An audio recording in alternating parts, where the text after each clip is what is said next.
Sintetizando, com Alê Moreno. Olá, este é o Sintetizando, o programa de podcast aqui da Síntese. Eu sou o Alê Moreno, estaremos juntos para mais uma conversa incrível, mas antes eu peço que você siga a gente aqui no YouTube, no Síntese DH, e também no Instagram, no Síntese_Educacam. Estamos também no Spotify, no Sintetizando.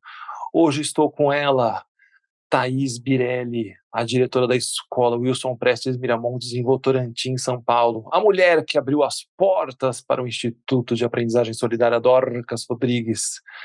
Thaís, muito bem-vinda a este programa, minha querida. Oi, Ale, tudo bem? Obrigada pela oportunidade.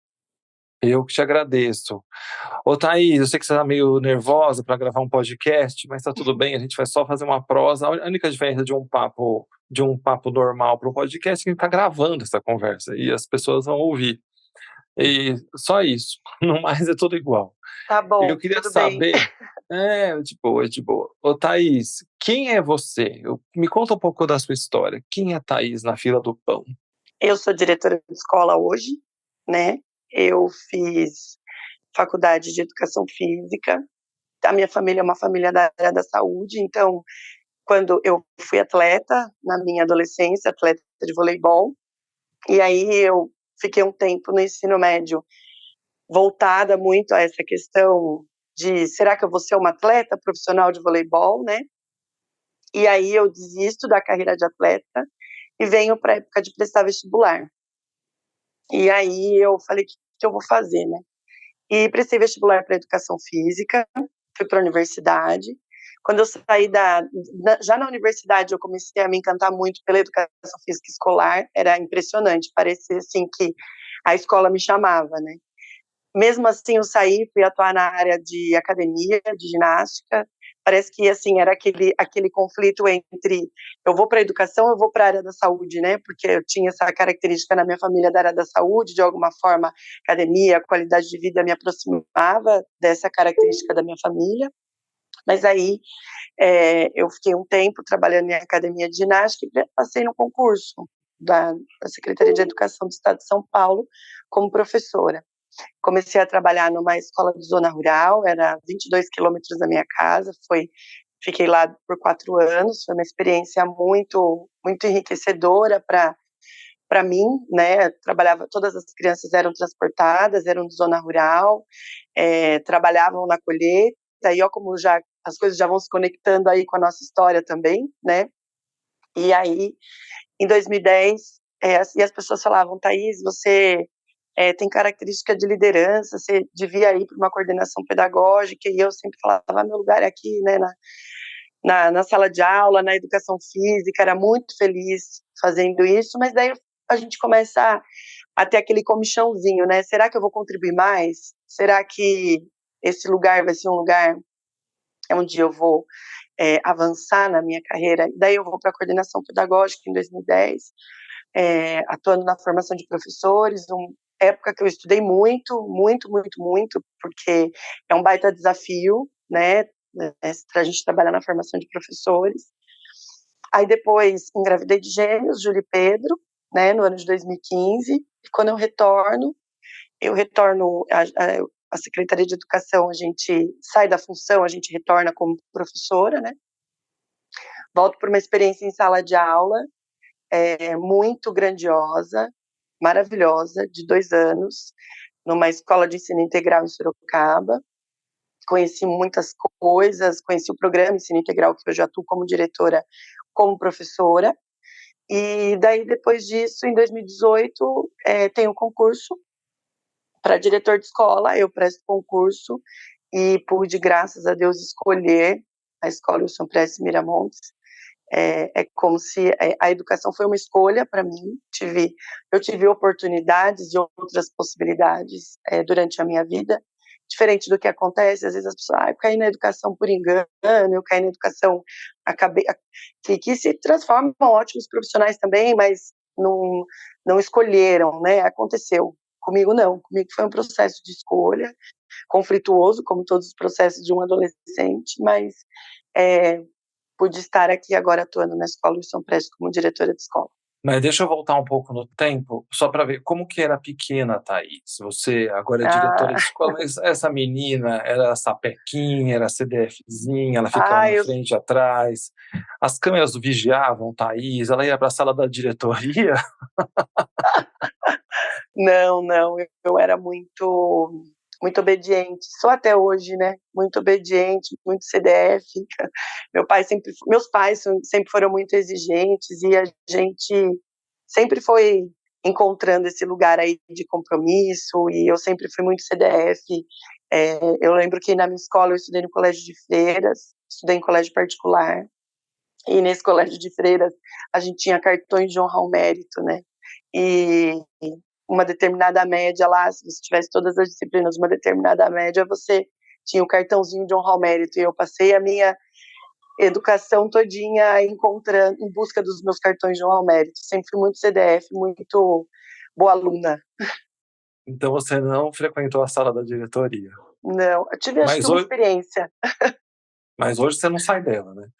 Pois é, É. pois é.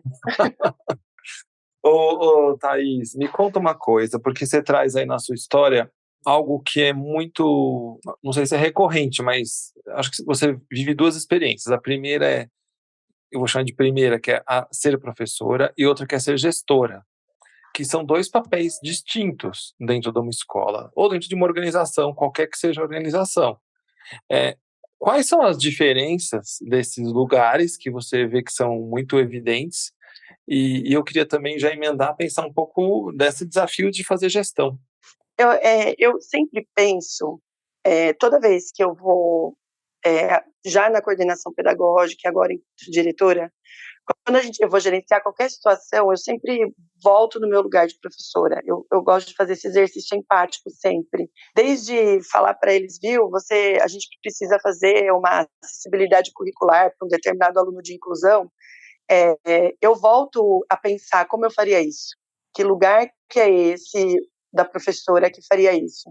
Como que estratégias eu ia utilizar para encarar esse desafio? E então eu sempre estou voltando no meu lugar de professora quando eu vou pedir qualquer coisa ou quando eu vou discutir qualquer assunto ou qualquer estratégia com os professores, né, da nossa escola. Então é como se o tempo todo eu estivesse me conectando nesse lugar, né, de voltar a ser professora, de ser professora.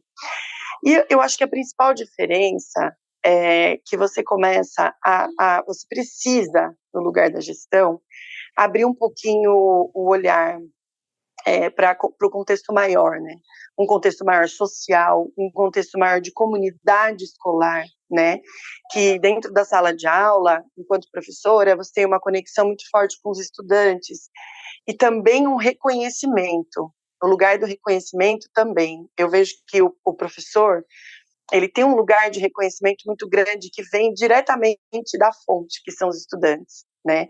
Quando você vem para o lugar da gestão, é, por mais que você esteja aí na presença de uma comunidade escolar como um todo, você perde um pouco esse reconhecimento diário, né? Que eu vejo assim, essa conexão, que a sala de aula é um grande laboratório de vidas, de histórias, de experiências acadêmicas, mas de experiências emocionais também. E essa comunidade, quando ela abre, eu preciso gerenciar um lugar de pontos de vistas diferentes, né? Então, eu passo a precisar gerenciar o ponto de vista do docente, o ponto de vista da família, o ponto de vista da comunidade, do entorno da escola, o ponto de vista do estudante, né? Então, do estudante e o ponto de vista do estudante nas suas diversas faixas etárias também, né? Uma escola, uma escola onde os estudantes entram com 11 anos e saem com 18 anos de idade. Então, eu acho que essa ampliação de olhar e essa necessidade de uma formação mais abrangente nessa questão de pessoas, da gestão de pessoas, né? Eu acho que é isso que diferencia. Não sei se eu fui clara. Não, você foi claro, lógico que você foi clara. E também eu entendo que é uma perspectiva que você traz desde lá do seu entorno e para a escola, mostra esse olhar que eu tenho que cuidar, eu cuido do todo, né? Não, sim, porque são interesses diferentes, desejos diferentes, perspectivas diferentes. Então, esse exercício empático, ele tem que me acompanhar o tempo todo, porque eu preciso me deslocar para tentar, quando eu recebo, por exemplo, um responsável de um aluno que está muito nervoso com a gente, com a escola, ou com o professor, ou com um coleguinha da turma, ou com um funcionário, e eu preciso fazer esse exercício empático para tentar olhar pelos olhos dele, o que está gerando toda aquela insatisfação, né? E, então, esse lugar é uma questão assim de muitos interesses diferentes, né, num mesmo ambiente, muitas perspectivas, muitas histórias diferentes. Então, um pouco, eu acho que eu vejo que o que a Thaís teve que construir quando ela deixa a Thaís professora para a Thaís gestora, né? Acho que era isso. Mas existe sempre um risco, eu imagino, porque você tem que olhar para tudo isso, e você fala, eu adorei essa palavra, exercício empático constante, para todas essas perspectivas que você traz, mas corre-se o risco de cair em rotina. A rotina te Sim. engolir e você se distanciar da estratégia. Me fala um pouco sobre isso, se isso faz sentido. Faz muito sentido, porque às vezes a gente se sente, tem um clichê que fala, né, que o diretor de escola ele passa os dias apagando incêndios, né? E uma vez teve um dia que foi até engraçado, porque a gente se conhece aqui a nossa escola e ao lado tem um terreno muito grande e ele é vazio, né? E quando em épocas de muito calor e tudo mais, já tivemos situações dele pegar fogo, né? E aí, teve um dia que pegou fogo e começou a entrar fumaça para dentro da escola, eu tive que evacuar o prédio pela forte fumaça, não estava com risco de pegar fogo aqui, mas tive que evacuar as roupas, as crianças, os meninos do médio, foi no ensino médio, foi à tarde, cheirando fumaça, eu cheirando fumaça, evacuando o prédio, não podia deixar os alunos saírem sem os pais, então leva todo mundo para a quadra e vai avisando pai por pai que, olha, a gente vai precisar evacuar, vem buscar, posso dispensar, e aí eu cheguei em casa e falei assim, hoje literalmente a gente apagou um incêndio, né? Então, representa muito do que é o cotidiano, né? E muitas vezes eu sou ser humano. Então eu também tenho que me acolher o lugar de que eu erro, né? Eu erro, eu perco a paciência, então esse processo de autoconhecimento ele tem que tá muito presente em mim o tempo todo, né? Então às vezes eu falo, erro, me acolho, conserto, peço desculpa, volto atrás, chamo de novo. Às vezes eu faço um atendimento de algum aluno, de alguma criança, de algum estudante, eu gerencio algum conflito entre estudantes, e esse conflito sai daqui, da hora que ele sai, eu já sei que ele não foi resolvido, que ele vai voltar, e tudo bem também. Então, o tempo todo, assim, se perdoando, né, nesse lugar porque às vezes a gente tem demandas, eu tenho demandas administrativas também, que não são poucas, né, gerenciar, tem até um autor que fala, né, que o lugar de diretor de escola, às vezes, é ficar consertando privado, né, trocando válvula hidra, que isso também está dentro da minha rotina, né, vamos receber a visita aí da fiscalização, está tudo em ordem, a gente está tendo uma escola adequada também no aspecto administrativo, então são muitas frentes, são documentos escolares, tem muitas coisas que envolvem assim todo esse processo. Porque eu te escutando, eu penso que a escola está viva, né? Quantos alunos tem aí, Thaís? São 730 estudantes, divididos em 2 períodos, o período da manhã com 500, 498 e o da tarde com 230. E quantos professores ao todo? 40. E da área administrativa? 10 funcionários, entre secretaria e pátio, que atuam no pátio, ajudando no gerenciamento da movimentação dos alunos, horário de almoço, intervalos, idas ao banheiro, tem os cuidadores também que acompanham os alunos da educação especial, tem as merendeiras, que são terceirizadas, mas estão aqui dentro também, tem os funcionários da limpeza, e aí a equipe gestora também, que é composta por 2 coordenadores pedagógicos gerais, mais os 2 vice-diretores. Eu estou fazendo a conta aqui e já chegamos em 754, se eu não me perdi. Pois não, é uma galera, e fora as famílias, né? que eu sempre brinco, né? São 731 aqui dentro, mais os adultos aqui dentro, e também tem as famílias desses estudantes, né? Que muitas vezes precisam serem acolhidas aqui. Eu faço vários atendimentos de famílias que as crianças estão passando por situações decorrentes de contextos familiares que eles querem a minha escuta, né? A minha escuta ali, que eu não vou ser a solução, eu não sou capaz de solucionar um problema familiar, mas eu entro no lugar de fazer uma escuta daquilo que está afligindo, e a pessoa, essa instituição, a escola, e eu demorei um pouco para encontrar esse lugar. Quando eu assumi o lugar da direção, eu era muito técnica ainda, sabe, a Caxias estudiosa, a técnica que sempre tem que encontrar a resposta na teoria, às vezes a resposta tem que sempre estar nos livros e na teoria, e eu tenho que achar solução para isso. E ao longo do tempo fui percebendo que a gente às vezes é a instituição da escuta. Olha o que essa família me fala, mas o que eu vou fazer? O que eu vou resolver? Às vezes meu lugar não é de resolver. Às vezes meu lugar é só acolher e escutar, compreender que aquela criança vai passar por alguns momentos mais difíceis aqui e que ela vai contar com o meu acolhimento. Muitas vezes as mãos são atadas, né? A única coisa que eu tenho para oferecer é acolher e escutar. Mas o que você traz de instituição da escuta também é outra palavra potente que você fala aqui, e que vou tentar voltar um pouco antes, que o que eu ia perguntar para você é que a gente corre um risco na gestão de se apaixonar pelos incêndios que você falou, né? Porque o Sim. incêndio está ali todo dia e a gente se apaixona por ele. E eu imagino quando eu estou tão dedicada ao incêndio e a essa história e esse rótulo que você traz, tem rótulos que eu posso me encantar por ele, o incêndio, repetir sem pensar, né? Vira quase uma crença, ou de trocar a válvula hidra. Quando eu estou nesse lugar, na minha perspectiva, eu queria te ouvir, eu me distancio desse lugar da escuta, porque eu estou tão focado no problema e resolver o problema, mas afinal, vamos mergulhar. Como é que não sei se você acha que é um paradoxo. De um lado está essa perspectiva da escuta, do cuidado, da atenção com o outro, que envolve o estudante, o administrativo, a coordenação, o vice e as famílias, e do outro lado, o incêndio no terreno pegando fogo e trocar a válvula hidra, né? Como é equilibrar pratos para não ficar do lugar que talvez não me gere grandes transformações? E tem um outro lugar importantíssimo, que é o nosso propósito, que é uma escola pública, a excelência acadêmica, a aprendizagem dos nossos estudantes, né? Então, o carro-chefe da grande conversa, ele está dentro do que está acontecendo na sala de aula, de como estão esses processos de ensino e aprendizagem, de aprendizagem e ensino.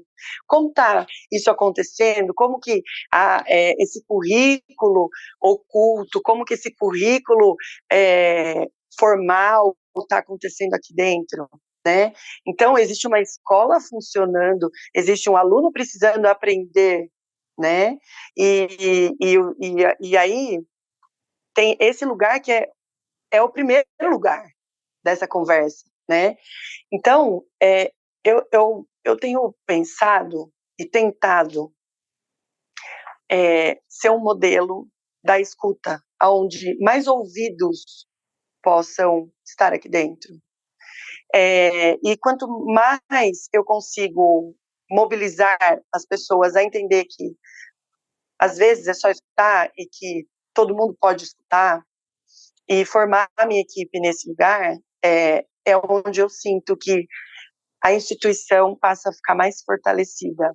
E aí a solução dos problemas, se hoje eu estou resolvendo um problema, eu tenho um outro do lado que está podendo escutar. Eu tenho um outro lá na sala de aula que está conseguindo cuidar da aprendizagem. Então, descentralizar, que é um lugar, eu sempre, como eu falei, técnica centralizadora, Receitinha, Caxias, esse sempre foi o meu lugar. E eu já passei por muitas angústias de terminar dias e falar, puxa, eu tinha uma demanda enorme, um relatório, um plano de ação, que eu tenho que fazer uma entrega para minha supervisão, e eu termino o dia sem conseguir fazer aquilo.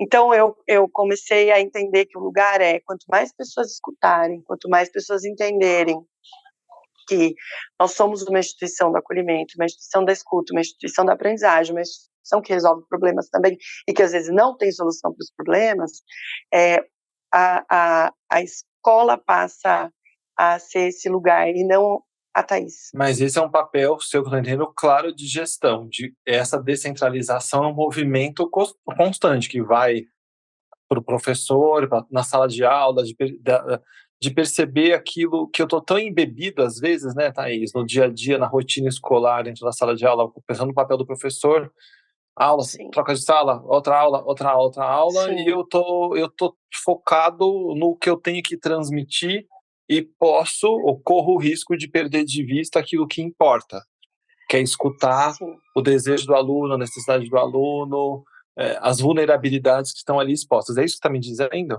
Sim. A gente tem que,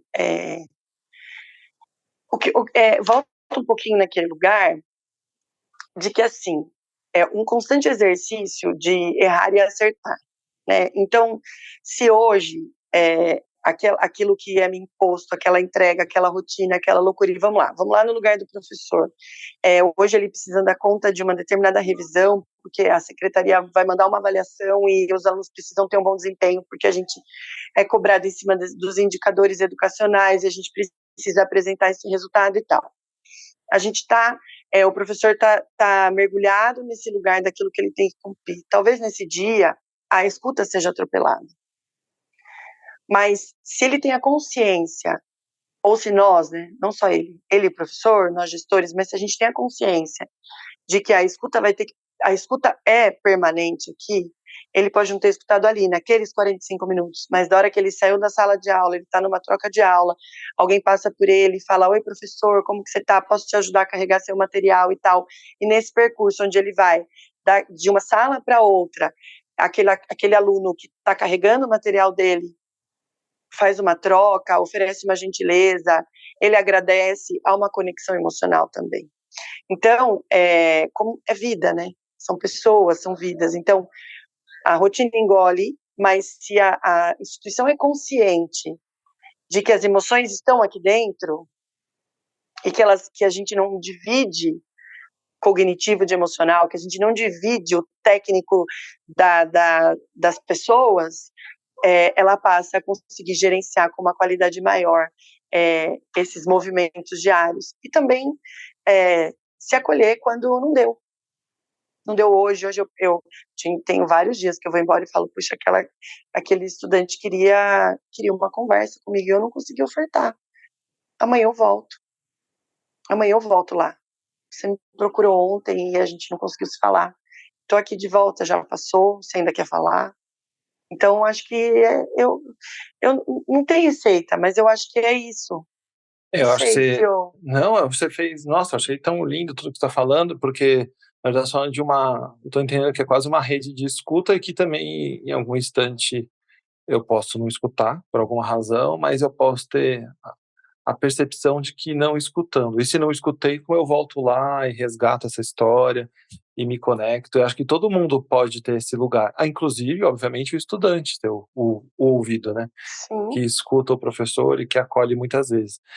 A gente fez uma vez só cortando, mas a gente fez uma vez uma atividade com os alunos. A gente tem um grupo de jovens acolhedores, né? Que é um grupo que se cria todos os anos.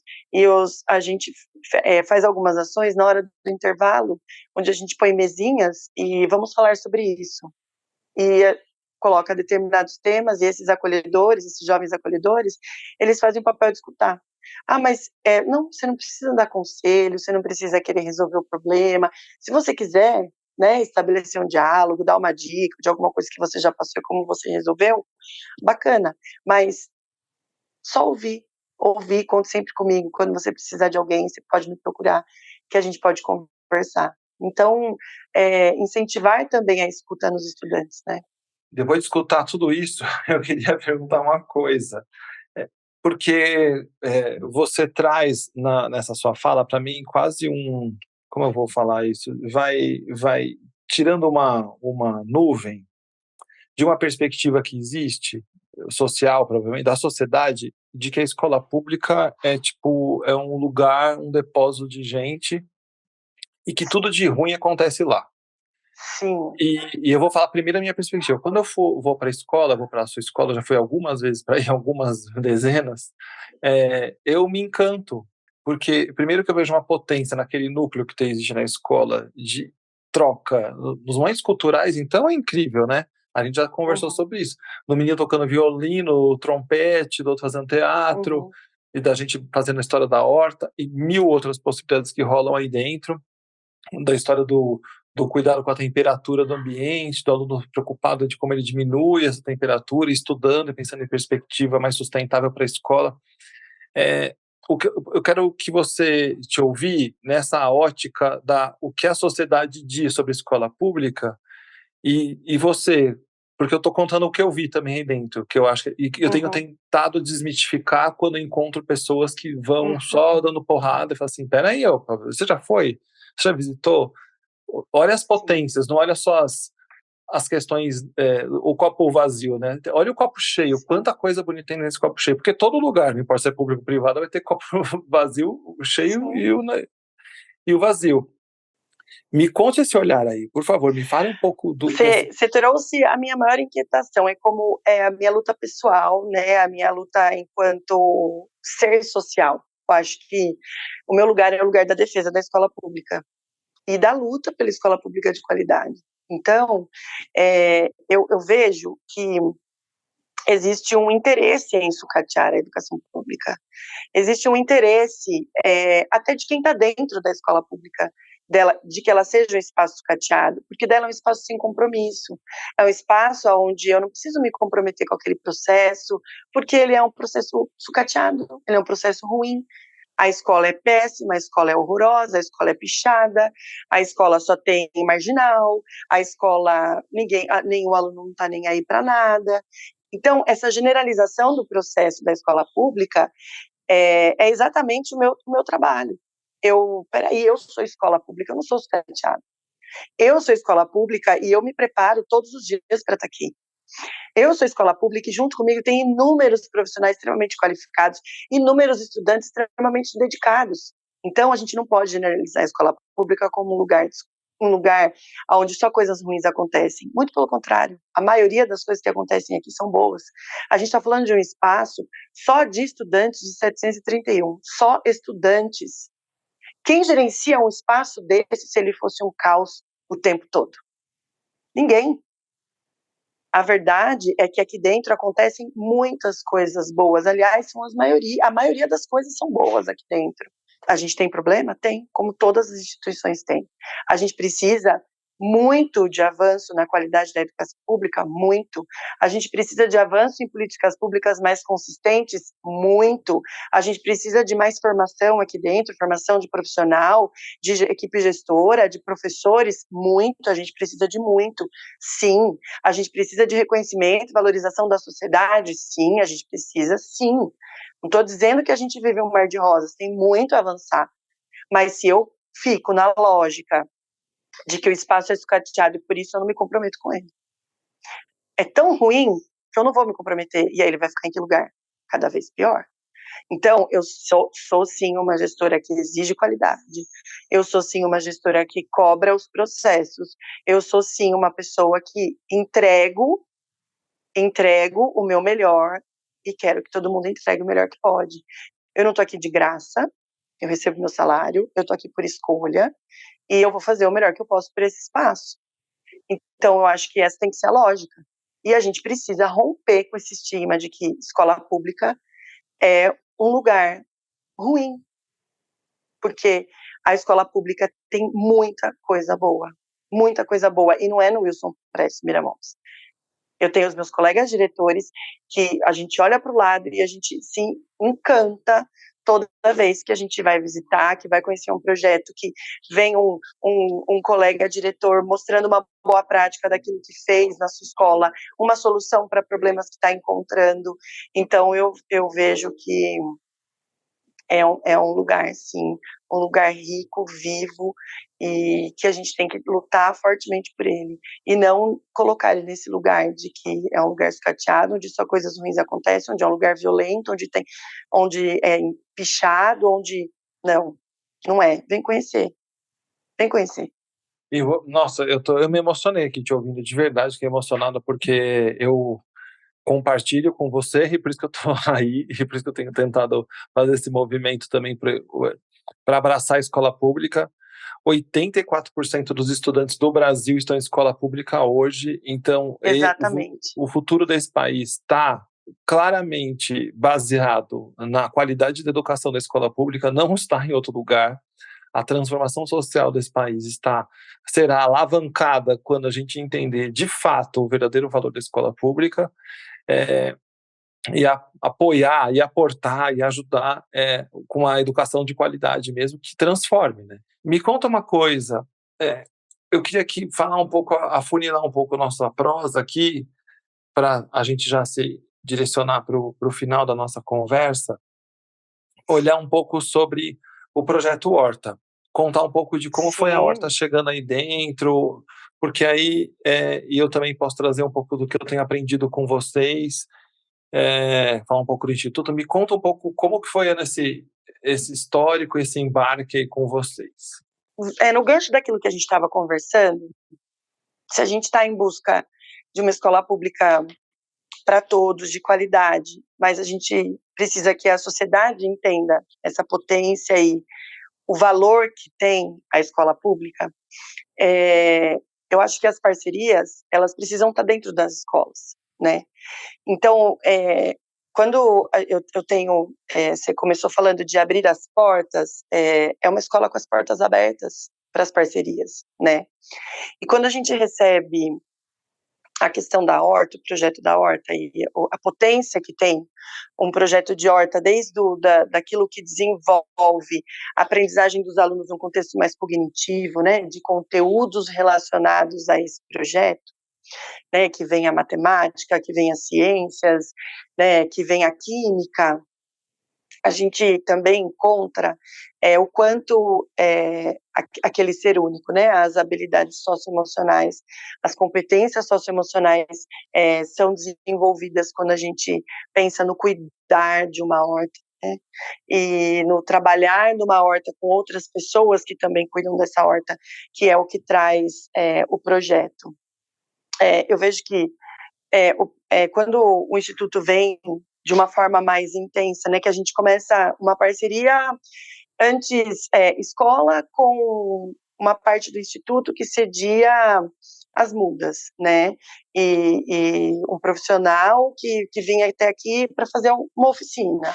Então, a horta era gerenciada pelas professoras, junto com essa eletiva, disciplina eletiva, e a parceria ficava nesse lugar de que, assim, eu vou oferecer um recurso financeiro, que é a horta, e o meu recurso humano, que é de fazer uma oficina, 2 oficinas. E aí ela vai crescendo e vira o projeto que é hoje, né, de trazer a horta empreendedora, a horta onde a gente está oferecendo hoje para os alunos oportunidade de transformar a sua própria história através do conhecimento que eles estão adquirindo nesse projeto.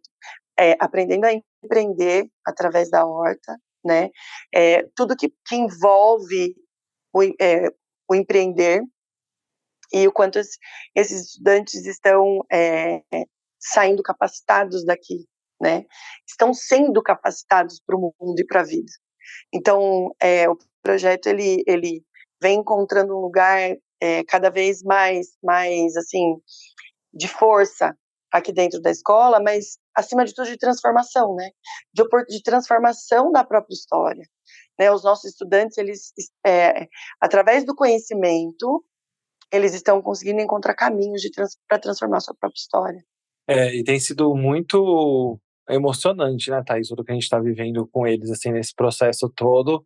Acho que está focado...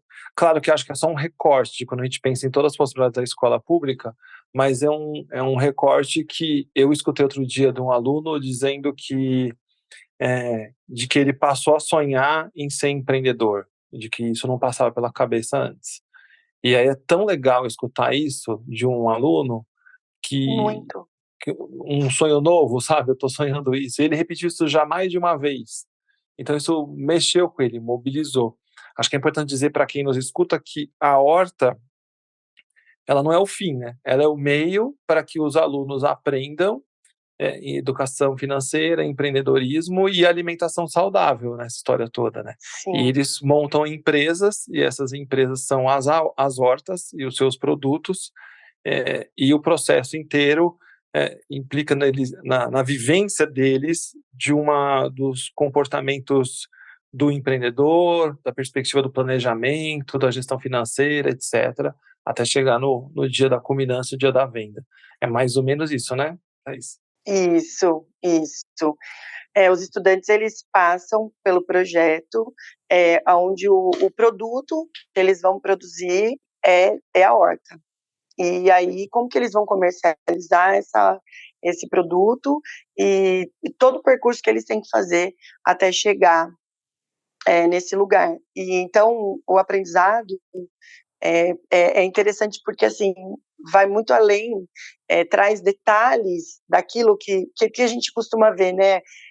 Eu quero ser um empreendedor, daí eu abro a minha loja ali e há pouquíssimo tempo, todas as minhas economias que eu investi para abrir aquela loja, eu perco porque vou à falência, porque não aprendi a gerenciar com todo o processo que envolve educação financeira, empreender, planejamento. Então, a Horta está propondo, o projeto Horta Empreendedora, ele propõe esse mergulho bem sistematizado, de muito conhecimento na produção de um produto que vai ser comercializado depois. E então os estudantes, eles passam por esse movimento, né? E isso vai fazendo com que cada vez mais eles se tornem capazes de transformar a sua própria vida, porque hoje o produto é a horta, hoje o produto é a horta, mas a oferta do empreendedorismo através da horta, ele pode ser deslocado também para outros contextos. Então, é como se o estudante saísse daqui munido e preparado para atuar na sua própria vida, né, no futuro, com as suas famílias, enfim. Ô, Thaís, que pergunta que eu não fiz para você que você gostaria de falar, de responder? Alguma coisa ficou para trás que você gostaria de trazer aqui para gente?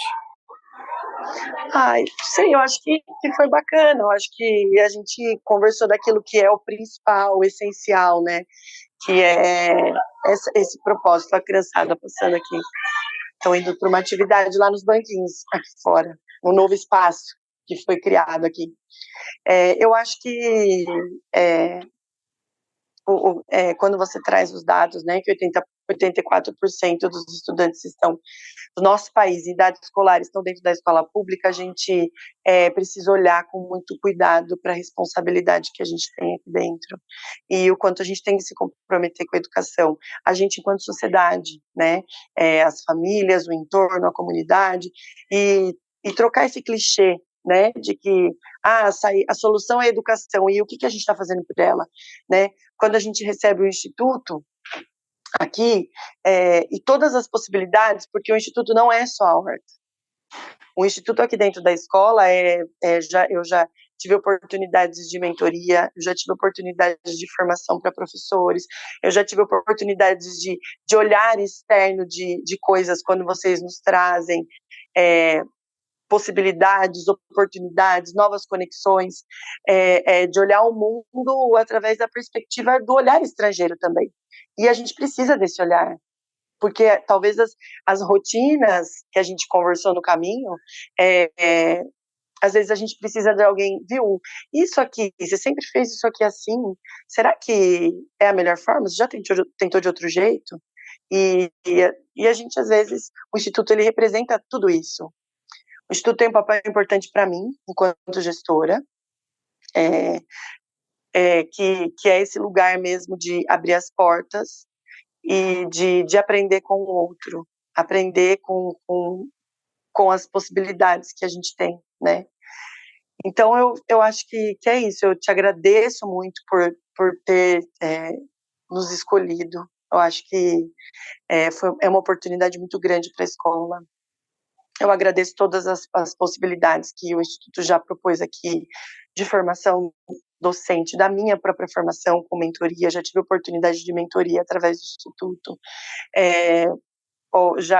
a parceria também da visita de campo no SASIC, através do Instituto. Então, assim, eu só tenho a agradecer a transformação e o mergulho, né, que vocês fazem aqui. É uma instituição que entrega e se entrega pela escola pública. Então, eu só tenho a agradecer. Obrigado. Minha querida, como que as pessoas te encontram? Qual o seu contato para quem quiser falar com você? Eu gosto de divulgar o Instagram da nossa escola, que é @escola Wilson Prestes, meu Instagram pessoal, @ThaísBirelli. Tô aqui em Votorantim, do ladinho de Sorocaba, né, que às vezes as pessoas não conhecem Votorantim, tô aqui do ladinho de Sorocaba. Tenho muito orgulho de falar sobre educação, tenho muito orgulho da escola pública, dos profissionais que já encontrei, que também carregam esse propósito junto comigo, e estou à disposição para a gente conversar, e se quiserem conhecer um pouquinho mais do nosso trabalho, segue a nossa escola, @escola Wilson Prestes. Eu sinto que eu ando devendo um pouquinho as redes sociais e as rotinas, né, mas tem bastante coisa bacana lá para vocês conhecerem. Eu vou deixar todos esses descritivos aqui no YouTube, no Spotify, no Instagram, para vocês encontrarem essas conexões. E Thaís, todo mundo que sai dessa prosa pede uma música. Que música você pede que representa você?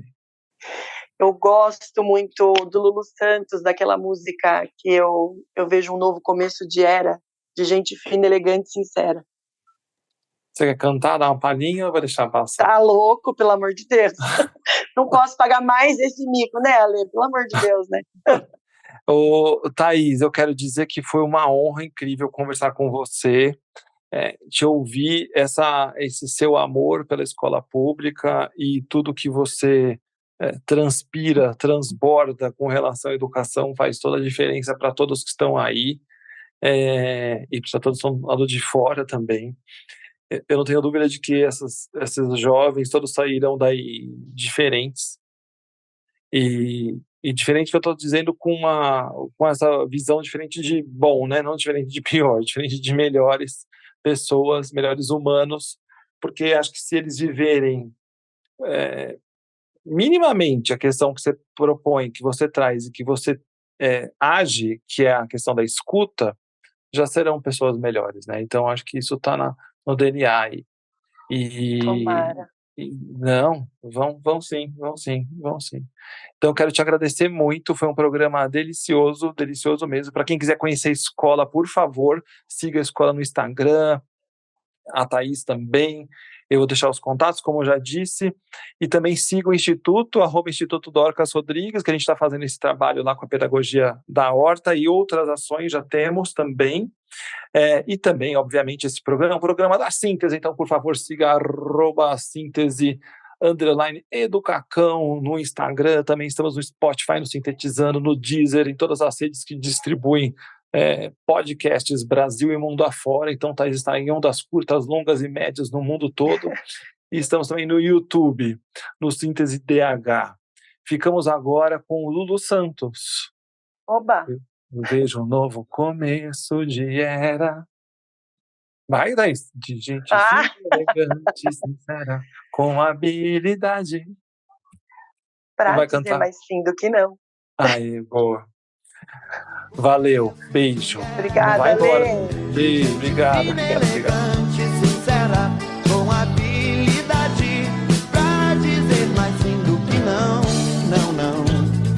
Hoje o tempo voa, amor, escorre pelas mãos.